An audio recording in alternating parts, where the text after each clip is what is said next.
Carol Nolan. Good last Count Corla.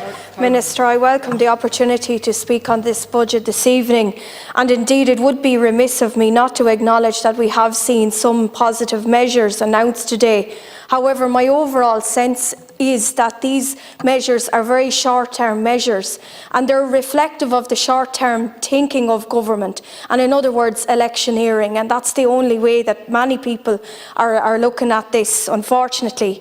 Given the limited time I have, I can only speak in general terms for most items. What I will say, though, Minister, is that taxpayers and citizens are being dazzled by this magpie's budget, with its nest full of shiny policy objects. But all that glitters is not gold, as you well know. The Irish Fiscal Advisory Council, for instance, has repeatedly warned that the government is breaching its own national spending rule in the billions it is allocating to spending and tax cuts beyond. In fact, we know from data provided by the Fiscal Advisory Council that because of this approach, consumer prices will be 1.9% higher cumulatively due to the breaches of the rule. In real terms, this equates to adding about €1,000 to a typical household yearly outgoings. Is this the mark of fiscal responsibility so treasured by Fine Gael?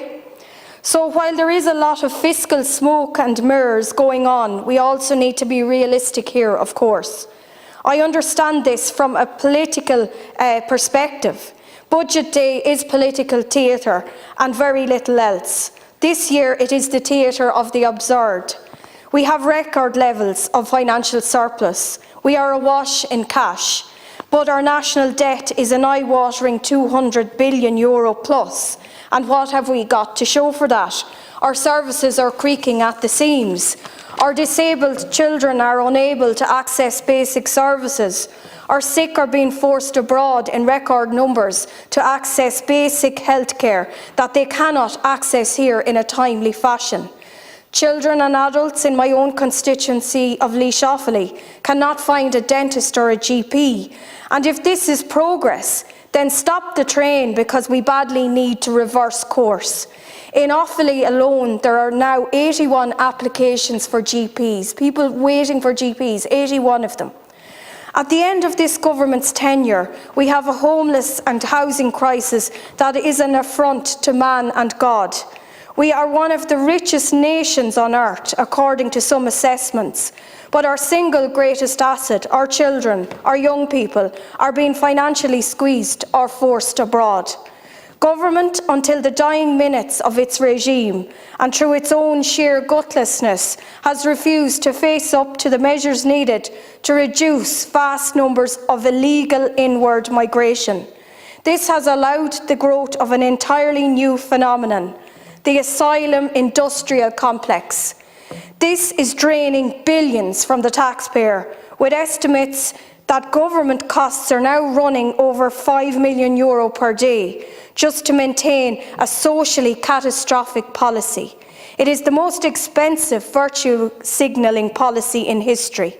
Our farmers' incomes have been decimated, and it is disappointing to see that despite the small measures there's not enough being done for farmers. Our hauliers have again been let down. They're facing an increase in fuel costs and an increase in carbon tax. The hauliers and farmers are the backbone of our rural economy, and so too are the small restaurants and the cafes that still have to endure a 13.5% VAT rate. Now, of our restaurants and cafes, since last September, 577 have closed their doors, and unfortunately we're going to see many more close their doors, and this is because of the short-term thinking of government. The spending wasn't targeted. It wasn't targeted at employers. It wasn't targeted at businesses who create so much employment, and particularly I'm speaking from a rural context in rural Ireland, where we need these people. We need the hauliers, we need farmers, and we need our small cafes, restaurants and hairdressers, who were also hit by the refusal of government to reduce that VAT rate. And again, I'm calling for something to be done here. Because energy credits or giving businesses small tokenistic measures are not going to work long term. It's actually letting the energy companies off the hook. And I don't think it's right. I've called a number of times for the energy companies to be brought in here and for them to be told to stop the profiteering. And government could do that if it had the political will to do so. I believe that government, they will make farmers' lives even more difficult because of the fact that they're being forced to meet green targets. And also, the shiny green policy is only deepening the economic assault on our Irish farmers, who, as I say, are the backbone of our economy, but are not getting enough support. As the Fiscal Advisory Council notes, if the state does not achieve a timely green transition, it faces substantial non-compliance costs.